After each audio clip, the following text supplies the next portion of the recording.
नमस्कार, grand news में आपका स्वागत है। मैं हूं रंजना। खबरों की शुरुआत करने से पहले आइए नजर डालते हैं आज की हेडलाइंस पर। दुर्ग के एमआई स्टोर में 3 चोरों ने मिलकर की लाखों की चोरी, पुलिस कर रही चोरों की तलाश। हनुमान मंदिर बचाओ को लेकर विश्व हिंदू परिषद ने हजारों की संख्या में निकाली भव्य रैली, संगठन ने कलेक्टर को सौंपा ज्ञापन। एसआर हॉस्पिटल चिखली में कोविड से संक्रमित वृद्धा का किया गया सफल ऑपरेशन, कई अस्पतालों ने भर्ती लेने से किया था इनकार। जिले में 15 से 18 वर्ष के बच्चों को लगाया जा रहा वैक्सीनेशन को लेकर बच्चों में दिखा खास उत्साह।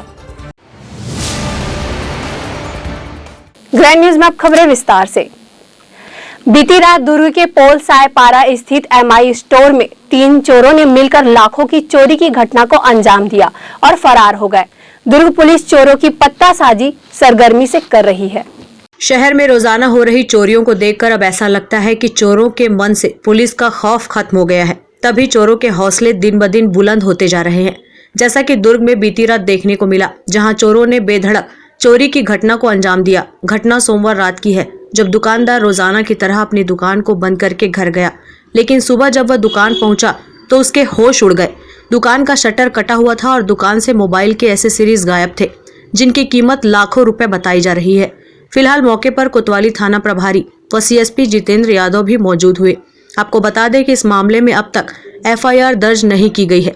इस पूरे मामले को लेकर दुर्ग थाना प्रभारी भूषण एक्का ने विस्तृत जानकारियां दी। सिटी कोतवाली के पोलसापारा में रोड किनारे स्थित है महावीर इलेक्ट्रॉनिक, जहां से रात में 3 बजे मोबाइल शटर उठाकर मोबाइल चोरी करके ले गए हैं, जिस पर मोबाइल प्रार्थी पक्ष आया हुआ है, वो रिपोर्ट कर रहे हैं। उसी आधार पर उसमें अपराध पंजीबद्ध करके योजना में ली जाएगी। लगभग कितने का एसेसरीज में मोबाइल चोरी हुआ है? उसका कहना है कि 35-40 गया है, नया मोबाइल गया है, लेकिन कीमत नहीं बताया है। अब वो आएगा, रिपोर्ट करेगा, तो उसके बाद ही पता लगेगा कितने की गई है माल। इस पर आपकी क्या कार्रवाई चल रही है? अभी सीसी फुटेज सब जगह के खंगाले जा रहे हैं, जिधर जाने का वो पता लगते जा रहा है। उस साइड में हम लोग टीम लगाकर 5 टीम लगाए हैं, जिसमें सीसी फुटेज प्राप्त करने का प्रयास कर रहे हैं। फिलहाल चोरों के हौसले इतने बुलंद हो गए हैं कि रोजाना ही दुर्ग शहर में चोरी की वारदातें हो रही है, जिसे देखकर ऐसा लगता है कि पुलिस का खौफ लोगों के बीच से खत्म हो गया है और इस तरह की घटना से बाजार के व्यापारियों में दहशत का माहौल है। ग्रैंड न्यूज के लिए दुर्ग से वीना दुबे की रिपोर्ट। हनुमान मंदिर को बचाने के लिए विश्व हिंदू परिषद ने भव्य रैली का आयोजन किया, जिसमें हजारों की संख्या में कार्यकर्ता बस स्टैंड के पास एकत्रित हुए। दुर्ग कलेक्ट्रेट जय श्री राम के नारों से गूंज उठा। रैली के मद्देनजर पुलिस ने भी दुर्ग शहर को छावनी में तब्दील कर दिया था। रैली में हजारों की संख्या में विश्व हिंदू परिषद के अलावा बजरंग दल और बीजेपी के कार्यकर्ता भी शामिल हुए थे। जिलाध्यक्ष विश्व हिंदू परिषद संजय उमक ने बताया कि संगठन के 11 कार्यकर्ता कलेक्टर को ज्ञापन सौंपने गए थे। यहाँ कलेक्टर ने उन्हें आश्वासन दिया है कि जो सड़क चौड़ीकरण के लिए जो भी काम होगा वह न्याय संगत होगा, किसी के साथ अन्याय नहीं होने दिया जाएगा। सड़क चौड़ीकरण के कार्य में आने वाले हनुमान मंदिर को बचाने के लिए विश्व हिंदू परिषद, बजरंग दल और भाजपा के हजारों की संख्या में कार्यकर्ता और पदाधिकारी दुर्ग की सड़कों पर उतर गए थे। उनके द्वारा बाकायदा हनुमान मंदिर के बगल से टेंट लगाकर लोगों को संबोधित किया गया। उन्हें बताया गया कि सड़क चौड़ीकरण के कार्य में हनुमान मंदिर ही नहीं बल्कि चर्च भी आ रहा है। इसके बाद भी शासन प्रशासन वर्षों पुराने हनुमान मंदिर को हटाने पर लगा हुआ है। ऐसा करके हिंदुत्व की भावना को ठेस पहुंचाने का कार्य किया जा रहा है। वह अपनी मांग को केंद्र तक पहुंचाए और हनुमान मंदिर टूटने नहीं देंगे। प्रदर्शन के दौरान बजरंग दल, विहिप और भाजपा के कार्यकर्ता तख्ती बैनर लेकर दिखे। इन तख्तियों में भेदभाव नहीं चलेगा और हनुमान मंदिर को बचाओ जैसी मांग लिखी गई। शासन प्रशासन चाहे उनके ऊपर कितनी ही कठोर कार्रवाई क्यों न करे, लेकिन वह लोग अपनी आवाज को दबने नहीं देंगे। हनुमान मंदिर को भी टूटने नहीं दिया जाएगा। दरअसल पुलगांव चौक से लेकर दुर्ग शहर होते हुए ट्रैफिक कंट्रोल तक रायपुर नागपुर हाईवे को जोड़ते हुए सड़क का चौड़ीकरण किया जा रहा है। सड़क चौड़ीकरण का कार्य प्रगति पर है।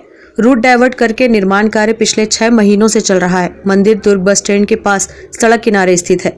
प्रशासन ने रोड चौड़ीकरण के चलते इसी मंदिर को तोड़ने का फैसला किया है, जिसका हिंदू संगठन विरोध कर रहे हैं।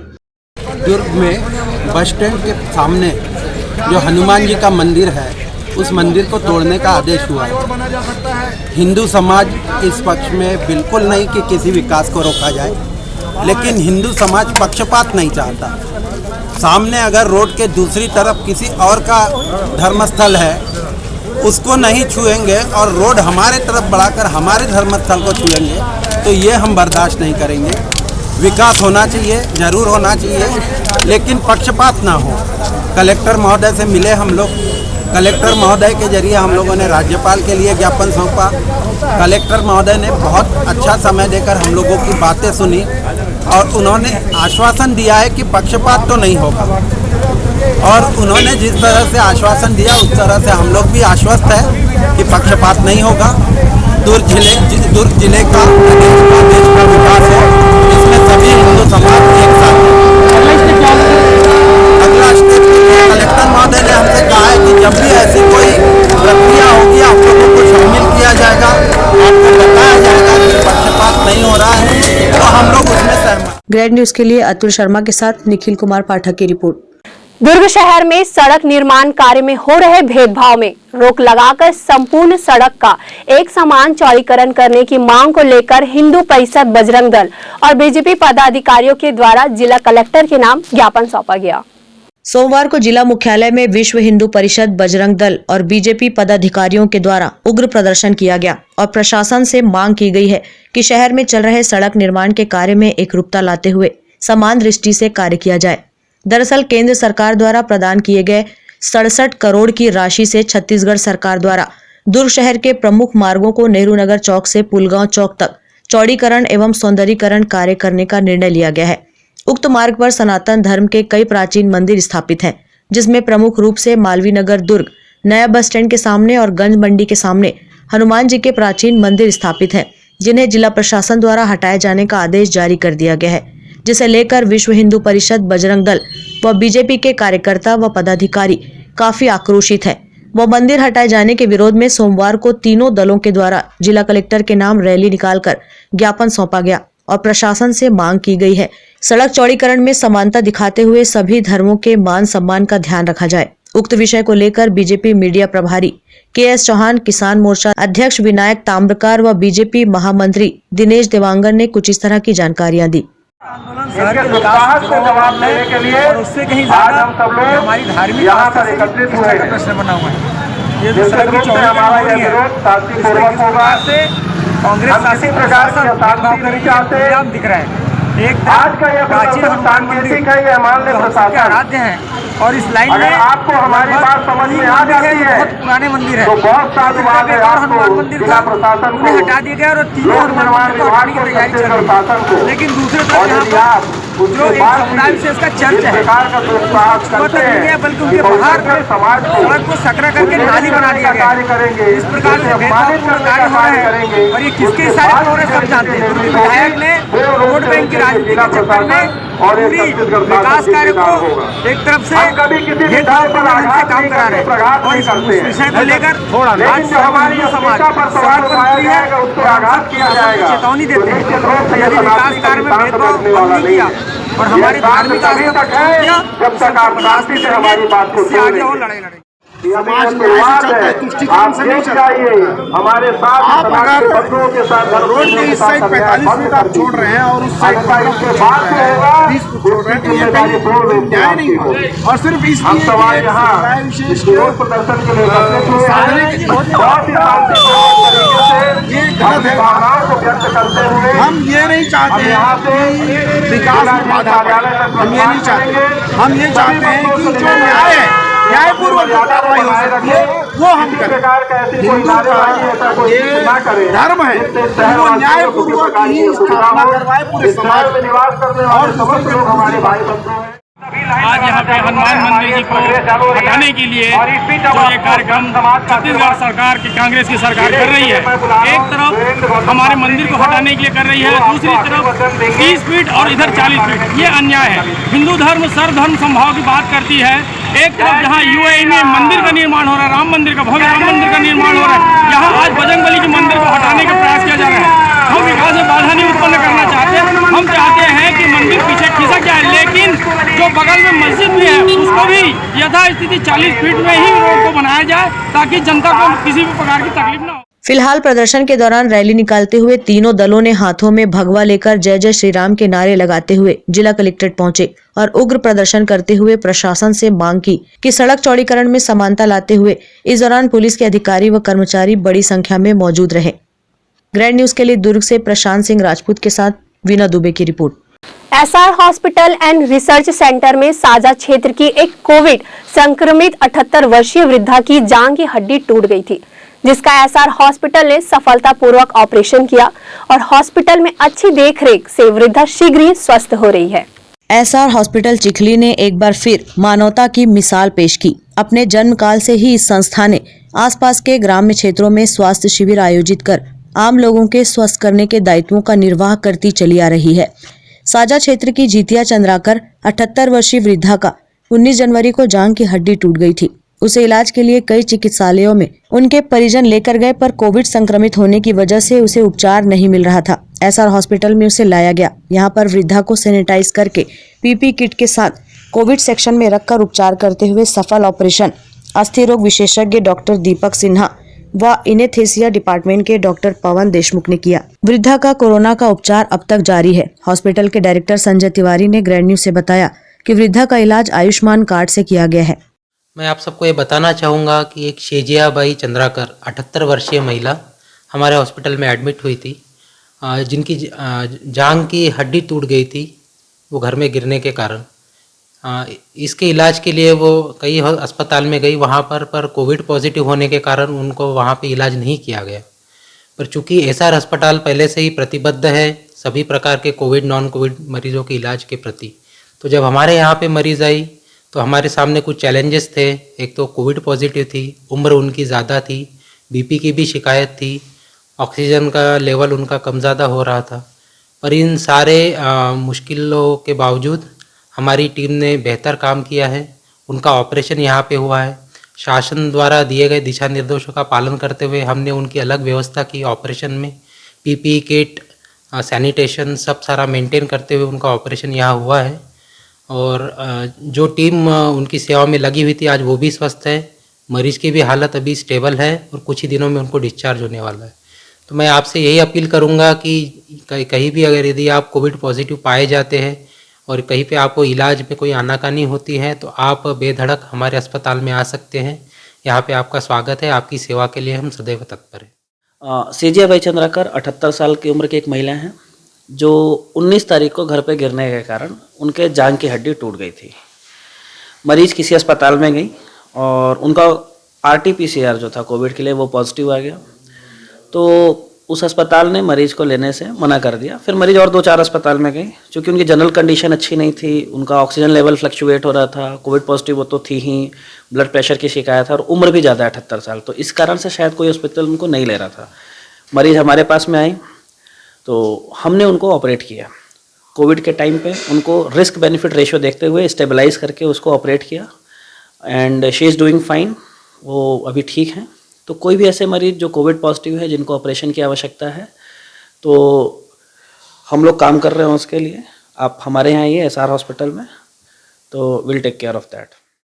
हम कोविड के कार्यकाल में भी जनरल मरीजों के इलाज में कोई भी ढिलाई नहीं देते हैं। चाहे वो आए हमारे पास, उनका भी इलाज हो रहा है, चाहे वो गायनिक के पेशेंट हो, चाहे हड्डी के पेशेंट हो, चाहे पीडियाट्रिक पेशेंट हो, उनका भी साथ साथ इलाज चल रहा है। इसलिए किसी भी मरीज को जो किसी प्रकार की बीमारी से क्षतिग्रस्त है, डरने की कोई आवश्यकता नहीं है। कोविड नॉन कोविड अलग विभाग है हमारे अस्पताल में और यहाँ हम लोग सभी का इलाज सही तरीके से कर रहे हैं। कई मरीज अभी भर्ती हुए हैं जिनको कोविड से संक्रमित हैं और साथ साथ उन्हें कुछ इमरजेंसी तकलीफें भी हुई, जैसे हड्डी का फ्रैक्चर हुआ, एक क्राइसिस सिकल सेल क्राइसिस बोलते हैं, जो रक्त खून की बीमारी है, एवं अन्य टाइप की बीमारियों से भी क्षतिग्रस्त होके एवं कोविड से भी संक्रमित होकर हमारे अस्पताल में भर्ती हुए हैं। ऐसे मरीजों का हम तुरंत इलाज किए हैं और सही तरीके से उनको घर भी भेजा गया है। कोविड के नाम पे इलाज में कोई देर नहीं की गई है कि कोविड से नेगेटिव हो उसके बाद हम इलाज करें। मरीज का जान दोनों तरफ से खतरे में था। हड्डी का भी टूटना उसके लिए उतना ही महत्वपूर्ण था जितना कि कोविड से संक्रमित होना। तो इस टाइप से हम लोग 3-4 पेशेंट्स हमारे सही तरीके से ऑपरेट होके घर गए हैं और हमारे रेगुलर फॉलोअप में हैं।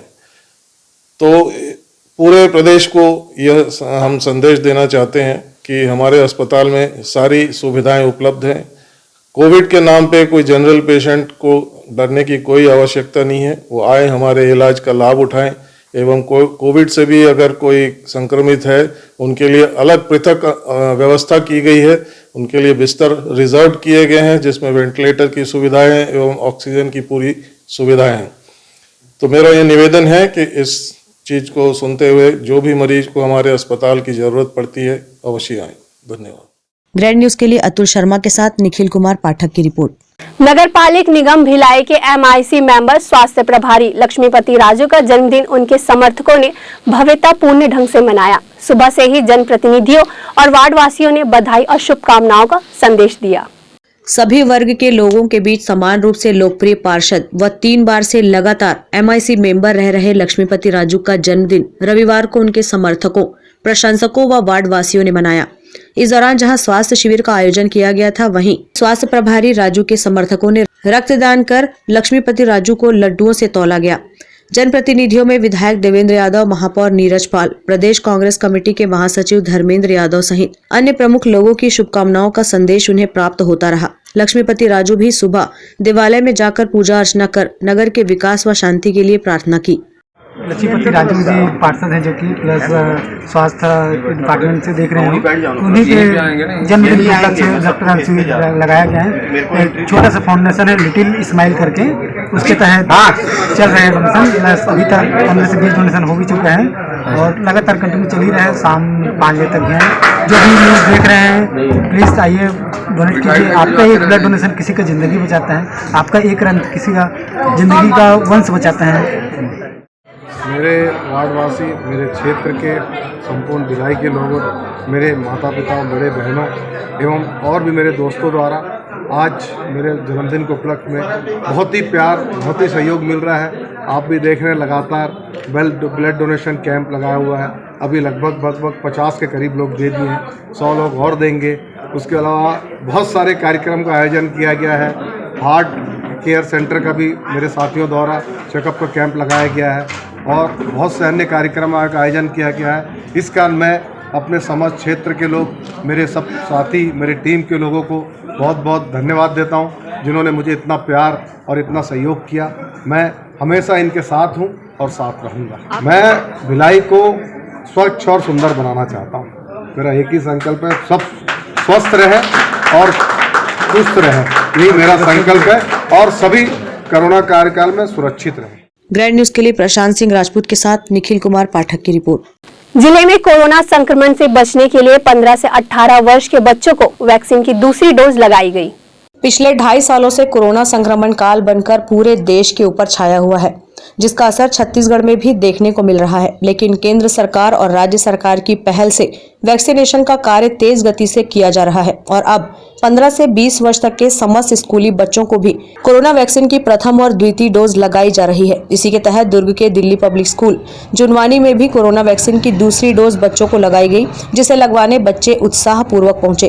वैक्सीनेशन को लेकर मुख्य चिकित्सा अधिकारी डॉक्टर गंभीर सिंह ने बताया कि सभी बच्चों को कोरोना की पहली डोज लगभग 99% तक पूरी हो चुकी है और मंगलवार से दूसरी डोज लगाने का कार्य प्रारंभ किया गया है। हमारे जिले में 1,05,000 का टारगेट उनके शिक्षा विभाग के द्वारा दिया गया था, जिसमें हमारे 99% हम लोग कवर कर लिए हैं। अभी सेकंड डोज की बारी है, कल से हमारी सेकंड डोज करना शुरू हो जाएगी और हम ये चाहते हैं कि 10 तारीख तक उसको भी हम लोग कंप्लीट कर लेंगे। हमारी अवेलेबिलिटी वैक्सीन की हो तो हम लोग जितना जल्दी हो हम लोग कवर करने की कोशिश करेंगे। सर, द्वितीय चरण में लगभग कब तक इसका समयावधि रहेगी और कितने बच्चों का टारगेट रहेगा? टारगेट तो वही रहेगा मैम, जो पहले लगाए हैं हम लोग वही हमारा टारगेट रहेगा और हम लोग 10 तारीख का डेडलाइन किए हैं। अगर हमारे पास वैक्सीन आ जाती है तो उसके पहले भी हम लोग कर सकते हैं। वैक्सीन की उपलब्धता पे लेके क्या कहेंगे आप? अभी वैक्सीन की उपलब्धता अभी इस महीना फरवरी में आने का ऐसा बताया गया है। जनवरी का टारगेट तो कोटा पूरा हो गया है। फरवरी में जैसे आएगा तो हमारे जिला को ज़्यादा मात्रा में मांगेंगे हम लोग और जितना जल्दी हो उसको हम लोग टारगेट। वहीं स्कूल के सीनियर कोऑर्डिनेटर व वैक्सीनेशन नोडल अमरेश कुमार झा ने बताया कि पेरेंट्स काफी कोऑपरेट कर रहे हैं और सुबह 10:30 बजे से वैक्सीन का कार्य शुरू किया गया था, जिसमें 1 घंटे के अंदर लगभग 59 बच्चों का वैक्सीनेशन हो चुका है। जी आज सेकंड डोज कोवैक्सीन का उन बच्चों को लग रहा है जिनको फर्स्ट डोज 3 जनवरी को लग चुका था। तो 3 जनवरी को हमारे यहाँ 358 बच्चों को लगा था।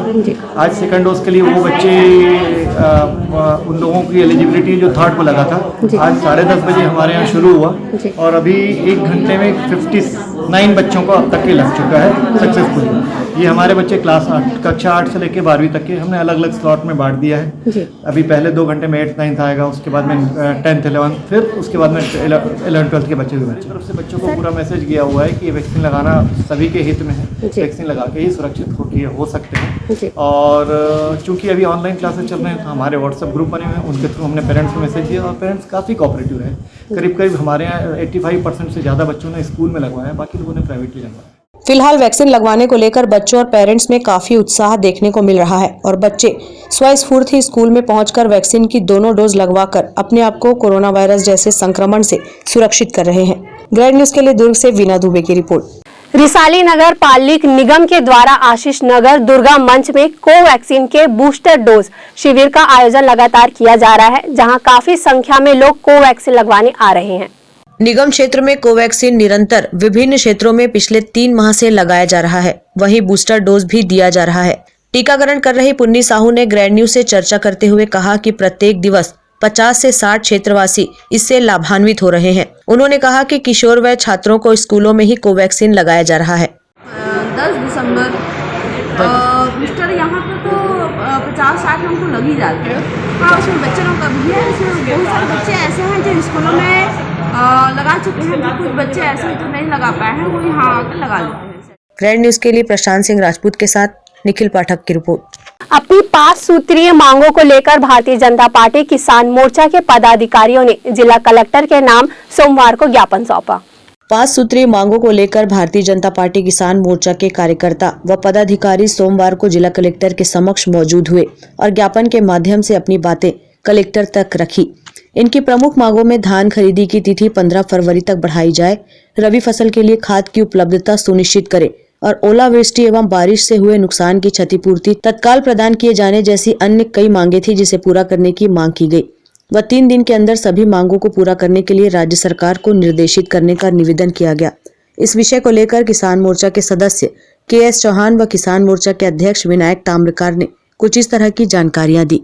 जो ये अस्थायी कनेक्शन है ग्रामीणों का, किसानों का, उसको स्थायी करने के लिए हमने ज्ञापन दिया हुआ है और हमारी मांग है कि जो 82% अभी खरीदी हुई है और उसके लिए और ज़्यादा समय बढ़ाया जाए। हमारा इंटेंशन सिर्फ इतना ही है कि किसानों को जो घाटा होने वाला है, जो जल्दी लाने के लिए घाटा होता है, वो ना हो। बारदाना उनको महंगे में खरीदना पड़ता है, उनको ट्रांसपोर्टिंग ज़्यादा लगती है, उनका वेस्टेज ज़्यादा होता है। इस वजह से जो जल्दी जो बहुत कम समय दिया गया है धान खरीदी का, उसको ये बढ़ा दिया जाए और कुछ नहीं। आपको खरीदी तो 105 लाख क्विंटल ही खरीदनी है और उससे ज़्यादा तो खरीदनी नहीं है। तो ये सिर्फ हमारा ध्यान हम आकर्षित करने आए थे। कलेक्टर साहब को, महोदय को हम ज्ञापन सौंपने आए थे। क्या आश्वासन मिला है आपको? आश्वासन मिला है कि हम जल्द से जल्द खरीदी कर लेंगे और अगर मान लीजिए खरीदी नहीं की जाती है तो उसका और समय सीमा बढ़ा दी जाएगी। नीति के खिलाफ हम 5 सूत्रीय मांग अपना देने के लिए आए थे। ये 5 सूत्रीय मांग है कि रबी फसल के लिए हमारे किसी भी सोसाइटी में आज दिनांक तक कोई भी प्रकार की खाद नहीं है। दूसरी चीज़, ये सरकार अपने आप को किसान हितैषी कहती है, विगत 1 माह से हुए हैं, उनकी भी मांग को नहीं सुन रही है।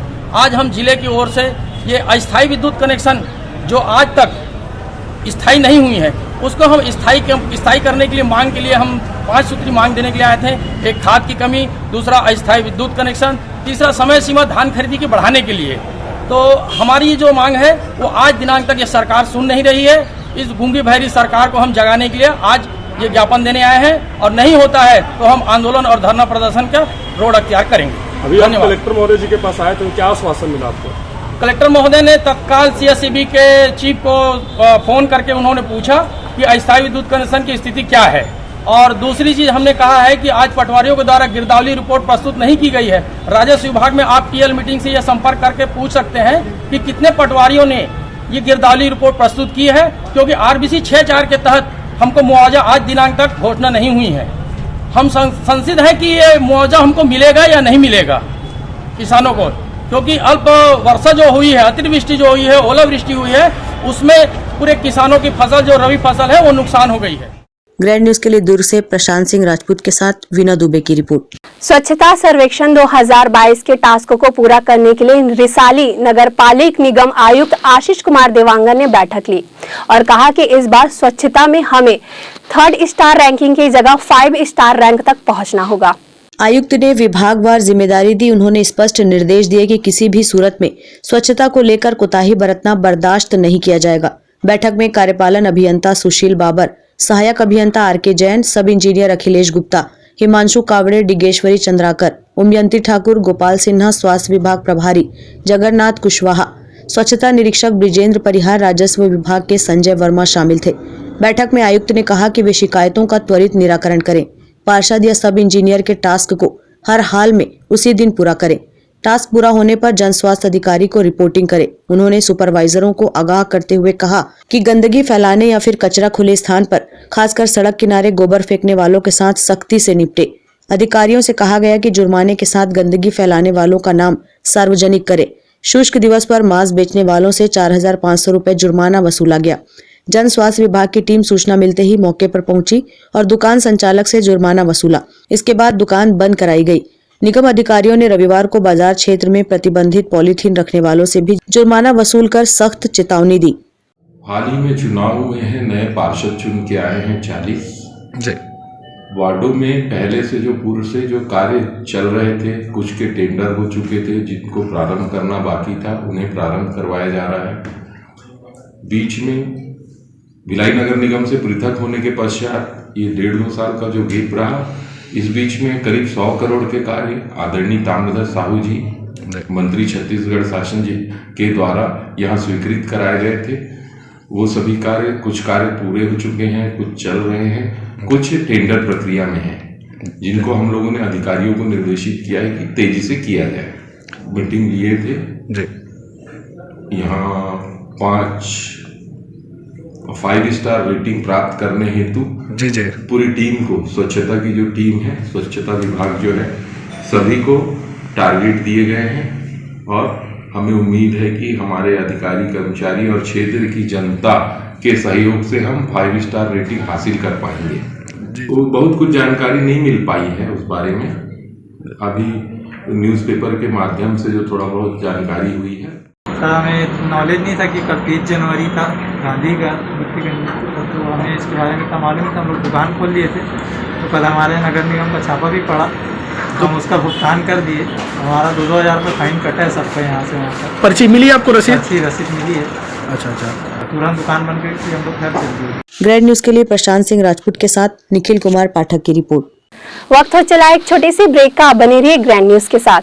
मैं जब अपने बालों को कोम करती थी तो मेरे काफ़ी ज़्यादा बाल कोम्बिंग से टूट जाते थे और सीजनल चेंजेस की वजह से डैंड्रफ भी होता था। फैमिली में भी कुछ लोगों को ये प्रॉब्लम थी। तब मुझे मेरी फ्रेंड ने वास्तु गुरुजी हेयर ऑयल सजेस्ट किया, जिसके सिर्फ 2 यूजेस बाद ही मुझे ऐसा लगा जैसे मेरी स्कैल्प क्लीन महसूस हो रही है और सिर्फ 4 वॉशेस बाद ही मेरी हेयर फॉल और डैंड्रफ की प्रॉब्लम ऑलमोस्ट जड़ से खत्म हो गई। और इस ऑयल की सबसे अच्छी बात यह है कि ये होममेड है और उससे भी अच्छी बात यह है कि ये वर्क करता है।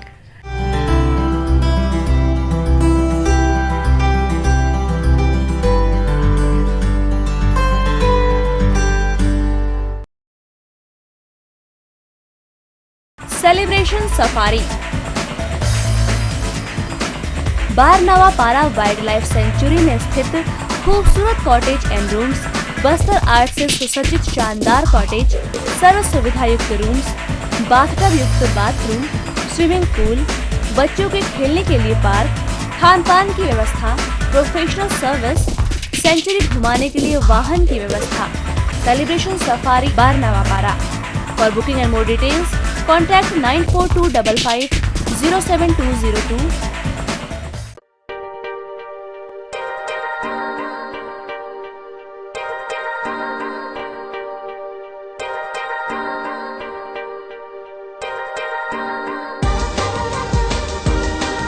relationships are forever. Out of all loved ones, your children are most precious. One of our biggest dreams is to give our children's marriage the top in luxury and facility.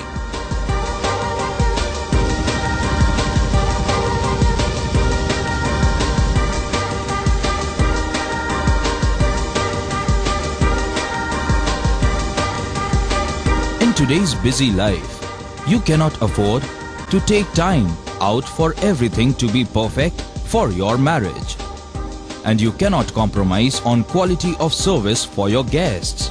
Our customized marriage packages are made just according to your wish.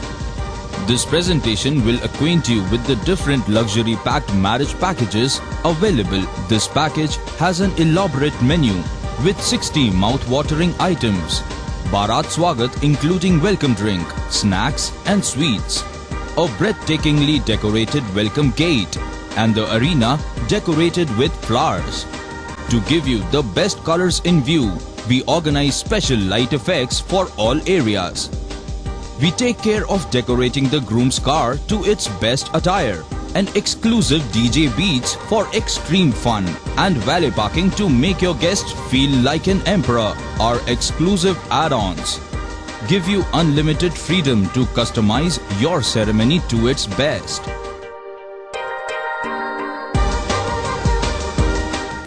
Break के बाद आपका स्वागत है। जामुल नगर पालिका परिषद ward क्रमांक 4 के अध्यक्ष ईश्वर सिंह ठाकुर ने वार्ड की जनता से मुलाकात करते हुए उनकी समस्याओं को सुना और जल्द ही वार्ड की समस्या के समाधान का उन्हें आश्वासन दिया। जी, आज हमारे वार्ड दौरे का 5वां दिन था और 4 नंबर वार्ड में सुबह सफाई व्यवस्था देखने के लिए आए थे। यहाँ आके जब देखे यहाँ की स्थिति तो बड़ा दिक्कत हुआ कि आज इतने दिन हो गए हमारे जामुल वासियों को जो मेन चीज़ होता है बिजली की व्यवस्था, सफाई, बिजली और बिजली की व्यवस्था ऐसी आपके सामने में ये खंबे से लगा हुआ 30, ये देखिए, इससे कभी भी दुर्घटना घट सकती है। तो तत्काल हमने यहाँ के जो विद्युत वाले हैं उनसे संपर्क किया, उनसे बोला गया कि आपके इस व्यवस्था को देखिए। अभी हमारे पूरे विद्युत विभाग के लोग आए हैं और जो व्यवस्था है उसको दुरुस्त करने की कोशिश की जा रही है। आने वाले समय में जैसे कि 3 महीना पहले यहाँ सीएम साहब आए थे, माननीय भूपेश बघेल जी, उन्होंने घोषणा की है खंबे के लिए और बिजली व्यवस्था के लिए। तो कोशिश यही रहेगी आने वाले 2-4-6 महीने में ये व्यवस्था बने और जामुल वासियों को बिजली से निजात मिले, उनको व्यवस्था मिलने के लिए जो हर संभव कोशिश होगी हम करेंगे। क्या लगता है पूर्व में जो अध्यक्ष थे वो काम नहीं कर पा रही थी, क्या करना था? नहीं, मैं ऐसा नहीं बोलूँगा पूर्व अध्यक्ष काम नहीं किए, वो अपने हिसाब से काम किए, लेकिन अभी हमारा वर्तमान अभी 4-5 दिन जो हमको देखने को मिल रहा है, तो हमारी कोशिश है कि यहाँ की आम जनता को जो सुविधा है वो सुचारू रूप से मिले और इनके व्यवस्था के लिए हम रोज वार्ड भ्रमण कर रहे हैं। आने वाले समय में 5 साल में हर एक वार्ड में व्यवस्था सुधारने की पूरी कोशिश करेंगे। जी हाँ, ये अध्यक्ष जी से तो हमने सुबह आग्रह किया था और अध्यक्ष जी ने खुद अपने देखा है, सर्वे किया, यहाँ का वायर कैसे टूटे पड़े हुए हैं, नीचे दुर्घटना की संभावना है, इनसे वो बिल्कुल व्यथित हुए हैं और बिल्कुल तत्काल उन्होंने कार्रवाई करते हुए बिजली विभाग वालों को यहाँ बुलाया है और अभी देखिए आप मौजूद हैं और खुद वो काम पे भिड़ गए हैं और बहुत सारी चर्चाएं भी हुई हैं अध्यक्ष जी से और बिल्कुल हमारे ईश्वर भाई तो इसके लिए एकदम लग रहे हैं कि एकदम मुस्तैद हैं और इस वार्ड को बिल्कुल बिजली से सराबोर करेंगे और रोशनी से नहाएंगे कुछ दिन में। हम आप देखेंगे बिल्कुल क्या ले लेंगे, प्रयास हम लोग बहुत अच्छे से कर रहे हैं और मैं भी प्रयास करूँगा कि जल्दी से जल्दी इससे निजात मिले। ये यहाँ पर क्या है, टीसी घर सब घर बनाते जा रहे हैं तो सब अस्थायी रूप से लिया गया है और यहाँ डिमांड नोट दिया गया है कि उनसे जैसे ही पैसा आता है तो पूरी वैकल्पिक व्यवस्था जो है वो सब पोल लग जाएगा और लोगों को स्थायी रूप से कनेक्शन मिल जाएगा। और अभी जो तार झूल रहे हैं उसके लिए हम वैकल्पिक व्यवस्था करके इसको ऊंचा कर दे रहे हैं ताकि किसी प्रकार की कोई दुर्घटना ना घटे। अब भविष्य में कोशिश करेंगे कि सबको स्थायी कनेक्शन मिल जाए जिससे उनको 50% जो लाभ मिलता है विद्युत का वो भी मिले और किसी को भार ना लगे। जनता से ये कह रहे हैं कि जब वो कनेक्शन लेते हैं, घर बनाने के लिए लेते हैं और वो रहना चालू कर देते हैं, लेकिन वो अपना जो एक बार केबल ले चुके हैं उसको व्यवस्थित ढंग से रखें ताकि किसी प्रकार की दुर्घटना ना घटे। रिसाली नगर निगम के सभी नवनिर्वाचित पार्षदों को डिजिटलाइजेशन के लिए एक दिवसीय शिविर का आयोजन किया गया। इस दौरान महापौर शशि सिन्हा सहित सभी 40 पार्षद उपस्थित रहे। डिजिटल इंडिया की ओर भारत धीरे धीरे बढ़ रहा है। सभी दस्तावेजों को सुरक्षित डिजिटलाइज्ड करने पर जोर दिया गया। इस आयोजन में कहा गया कि हम अपने सभी दस्तावेज को इस माध्यम से सरलतापूर्वक आकलन व सुरक्षित रख सकते हैं। इससे समय की बचत भी होगी। जनरल सदस्य बनाने के लिए हम लोग कांग्रेस के सभी सदस्य एकत्रित हुए हैं, सभी पार्षद एकत्रित हुए हैं और अधिक से अधिक हम लोग सदस्य बनवाए हैं। इसके लिए कांग्रेस के सभी सदस्य मिलकर। ग्रैंड न्यूज के लिए प्रशांत सिंह राजपूत के साथ निखिल कुमार पाठक की रिपोर्ट।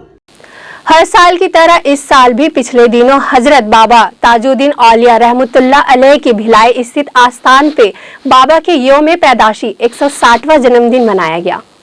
गद्दी नशीन मोहम्मद सादिक ताजी ने ग्रैंड न्यूज से कहा कि विगत 2 वर्ष से कोरोना काल के दौरान शासन प्रशासन की गाइडलाइन का पालन करते हुए यह कार्यक्रम को नहीं किया गया था।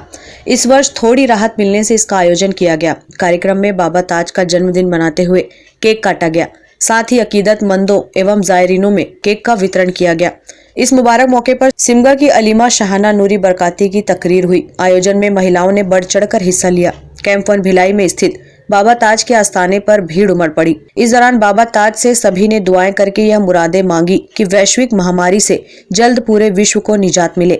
ताज दरबार भिलाई की अध्यक्षा हज्जन बदरुन्निसा ताजी एवं गद्दी नशीन मोहम्मद सादिक ताजी ने सफल आयोजन किया, जिसमें छत्तीसगढ़ राज्य वित्त निगम की उपाध्यक्ष राज्य मंत्री नीता लोधी, सिख समाज की प्रमुख गुरमीत धनई सहित अन्य समाज की महिलाएं विशेष रूप से उपस्थित थी। पैदाइशी दिन कामठी में उनके नानी क्या हुआ था और बाबा ताज यहाँ पे बशारत से आई हुई है और वो बशारत सरकार ने मेरे को ही दी है और बोले कि मेरा झंडा ले जा, वहाँ पर मैं रहूँगा वहाँ के लोगों के लिए, इतने दूर नहीं आ सकते। और आज इतनी मुबारक ज़मीन है छत्तीसगढ़ की जहाँ बाबा खुद यहाँ पर आए हैं और यहाँ पर कोई भी किस्म का हम चंदा नहीं लेते, ना हम लालच करते कोई चीज़। यहाँ आलिमा शाहाना नूरी इनकी तकरीर रखी गई थी और भी सेक्टर 6 के मदरसे से लड़कियाँ आई थी आलिमा, उन्होंने भी अपनी यहाँ तक तकरीर पेश करी। उसके बाद बहुत बड़े केक पे हम लोगों ने फातह दिलाए और आम लंगर का भी आयोजन किया गया और सब अपनी मुराद लेकर ही जाते हैं, यहाँ से खाली कोई नहीं जाता। अगर हॉस्पिटल में वो भी वहाँ से कुछ होता नहीं, उसको बिल्कुल उसको आराम मिल जाता है। और ये दरबार जो है ये बशारत से ही बना हुआ है। इनको सदरुद्दीन फरिश्ता रायपुर वाले उन्होंने पूरा बनाया, ये यहाँ किसी का पैसा लग के नहीं बनाया। अल्लाह उनको आला से आला मुकाम अता फरमाए, जन्नत नसीब करे। खास दरबार कमेटी के द्वारा आयोजित जिस तरह से भव्य शुभारंभ कि जन्मदिन तो जन्मदिन, अमन शांति के लिए दुआएं और साथ ही साथ महिलाओं को स्वावलंबी और उनके सम्मान आत्मसम्मान की बातें तकरीर में जिस तरह से की गई, मैं शुक्रगुजार हूँ हर उस कौम का, हर उस लोगों का जिन लोगों की इस तरह की आयोजन करने की शक्ति बनी हुई है इस ऐसी विडंबना वाली स्थिति में जहाँ पर लोग दो एक दूसरे से मिलने से कतरा रहे हैं। वहाँ पर ज़रूरी है फिर एक रक्षा की, फिर एक सम्मान की और फिर एक शारीरिक अपने दोष के खिलाफ लड़ाई लड़ने की, और जिसमें महिलाओं के द्वारा एक नानी अम्मा के द्वारा ताज दरबार में ऐसा कार्यक्रम होना और उसमें इस तरह से सभी कौम का, सभी संप्रदाय के लोगों का एकत्रित होना अपने आप में सुशोभित करता है हमारे भिलाई को मिनी भारत के रूप में और सम्मान करता है पूरे छत्तीसगढ़ का। जैसे छत्तीसगढ़ में एक भिलाई को मिनी भारत बोल के सिर्फ इतने तक में आका ना जाए, यहाँ पर मिनी भारत का असली रूप देखा जाए। हर साल की तरह इस साल भी सरकार ताजुद्दीन औलिया की यौम विलादत जन्मदिन बड़े शान शौकत के साथ ताज दरबार भिलाई में मनाया गया। जन्मदिन के मौके पर यहाँ पे महिलाओं की तकरीर का आयोजन किया गया था। इसके बाद यहाँ पे केक पे फातिया दिलाई गई और वो तमाम जाहिरीनों में तकसीम किया गया। साथ ही साथ अगर देश में विदेश में बीमारी फैल रही है उससे निजात की भी यहाँ पे दुआएं की गई। का जन्मदिन है और यहाँ वर्षों से इनके संरक्षण में बहुत अच्छे से धूमधाम से जन्मदिन मनाया जाता है और आज विशेष महिलाओं के लिए तकरीर का आयोजन भी यहाँ किया गया था और साथ ही साथ नानी अम्मा जी द्वारा बहुत अच्छी दुआ की गई सबके अमन शांति और चैन के लिए, और साथ ही साथ महामारी कोरोना तो इससे भी हमें निजात मिले, इसके लिए छत्तीसगढ़ की उन्नति प्रगति के लिए भी यहाँ दुआ की गई। और सभी को बहुत बहुत सारी शुभकामनाएं। एक धार्मिक कार्यक्रम में सारे लोगों ने भाईचारे से कार्यक्रम को मनाया। बहुत सारी आप सभी को बहुत बहुत सारी शुभकामनाएं। ग्रैंड न्यूज के लिए प्रशांत सिंह राजपूत के साथ निखिल कुमार पाठक की रिपोर्ट। बेमेतरा जिले में महाराणा प्रताप चौक निर्माण एवं प्रतिमा स्थापना के लिए भूमि पूजन किया गया, जहां 21 फीट ऊंची प्रतिमा स्थापित की जाएगी। ज्ञात हो कि जिले में पहली बार महाराणा प्रताप जी की प्रतिमा की स्थापना की गई है। इस अवसर में राजपूत क्षत्रिय महासभा छत्तीसगढ़ रहटा दा 1282 के प्रदेश अध्यक्ष CMO होरी सिंह ठाकुर उपस्थित रहे। राजपूत क्षत्रिय महासभा छत्तीसगढ़ रहटा दा 1282 उप समिति बेमेतरा द्वारा आयोजित महाराणा प्रताप चौक में प्रतिमा स्थापना भूमि पूजन का कार्य किया गया। सर्वप्रथम अतिथियों के द्वारा पूरे विधि विधान से पूजा पाठ कर भूमि पूजन किया गया।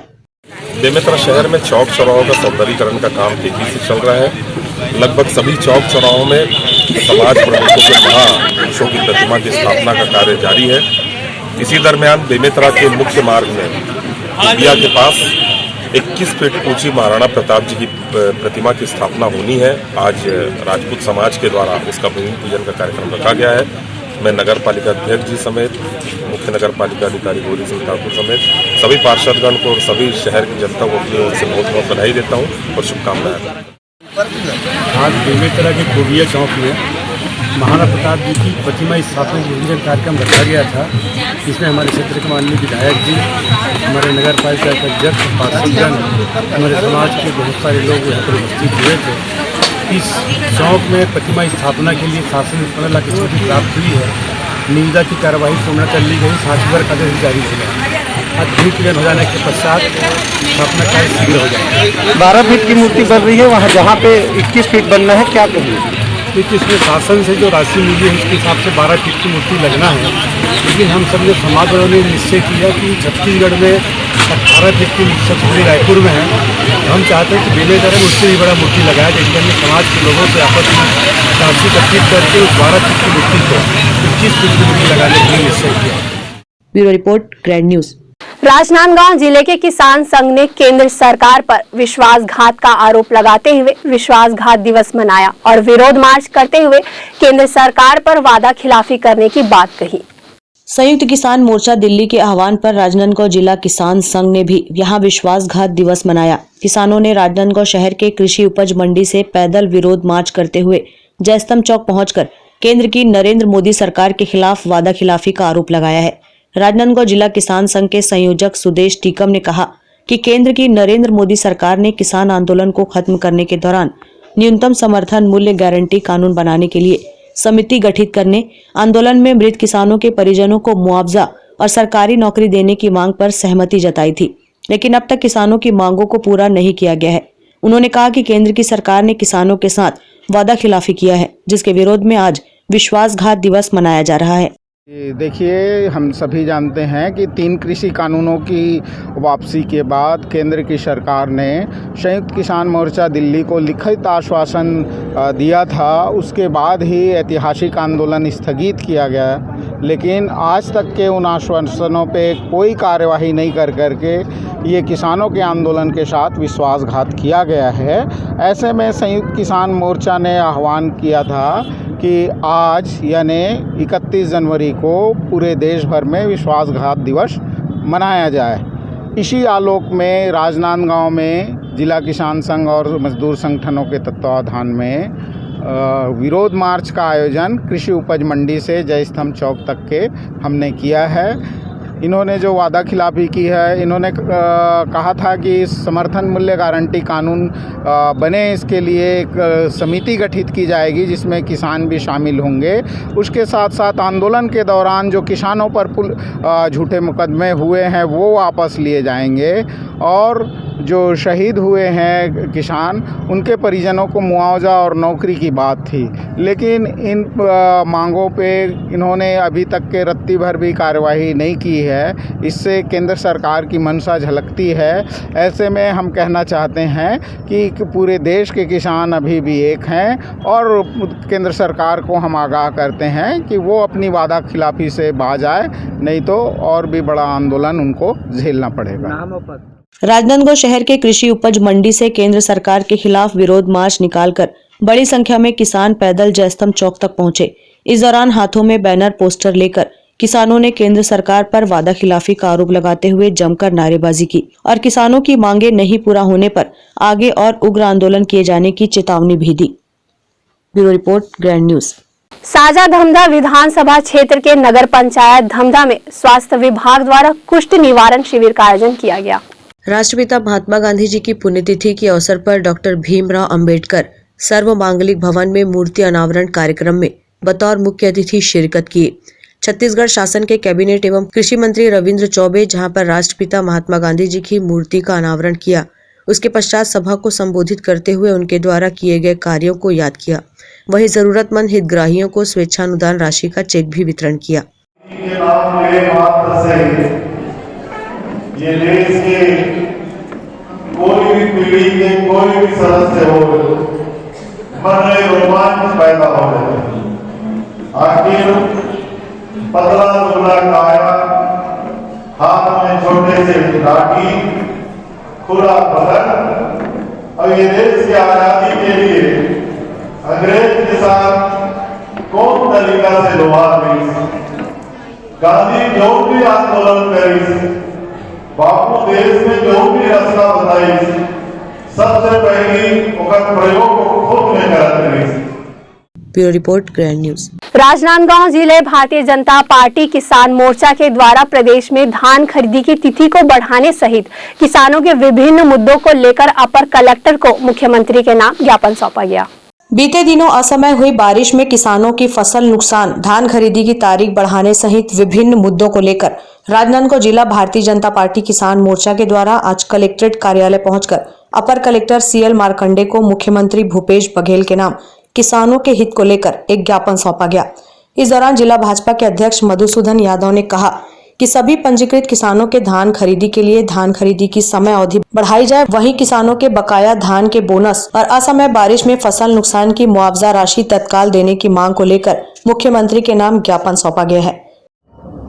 आज जो हमारे किसान मोर्चा के द्वारा ज्ञापन दिया गया है, उसमें सभी पंजीकृत किसानों के धान खरीदी तक समय अवधि बढ़ाई जाए। एक मांग हमारा प्रमुख रूप से ये है। इस समय सेकेंड क्रॉप के लिए जो फर्टिलाइज़र की आवश्यकता किसानों को है, उसकी उपलब्धता नहीं है। मार्केट में कई गुना ज़्यादा रेट पे लोग उसको बेच रहे हैं, तो फर्टिलाइज़र की उपलब्धता के लिए बात की गई है। 2 साल का बोनस इनके अनाउंसमेंट पेपर में है, उसे देने की बात कही गई है। और इस समय जो अभी बारिश हुई, उसके चलते जो फसलें नुकसान हुई हैं, चाहे वो लाखड़ी हो, चाहे चना हो, चाहे गेहूं हो, आदि फसल, उसका RBC 6(4) के तहत मुआवजे का प्रकरण तत्काल तैयार करें। ये कुछ बिंदुओं को लेकर के हम लोगों ने ज्ञापन सौंपा है और मुझे लगता है कि ये सभी ज़रूरी चीज़ें हैं जो किसानों के हित में है और प्रदेश में किसान हितैषी सरकार है, ये सभी बिंदुओं पर विचार करके निर्णय करेगी, ऐसा हमारा मांग है। मुख्यमंत्री के नाम सौंपे गए ज्ञापन में भारतीय जनता पार्टी ने धान खरीदी की तिथि 15 फरवरी तक बढ़ाने, रबी फसल हेतु खाद की उपलब्धता सुनिश्चित कराने, असमय बारिश और ओलावृष्टि से हुई फसलों के नुकसान की क्षतिपूर्ति मुआवजा राशि शीघ्र प्रदान करने, किसानों की लंबित स्थायी विद्युत कनेक्शन प्रदान करने और 2 वर्ष की बकाया बोनस राशि शीघ्र प्रदान करने की मांग की गई है। वहीं ज्ञापन में मांग पूरी नहीं होने पर प्रदेश में उग्र आंदोलन करने की चेतावनी भी दी गई है। Bureau report, grand news.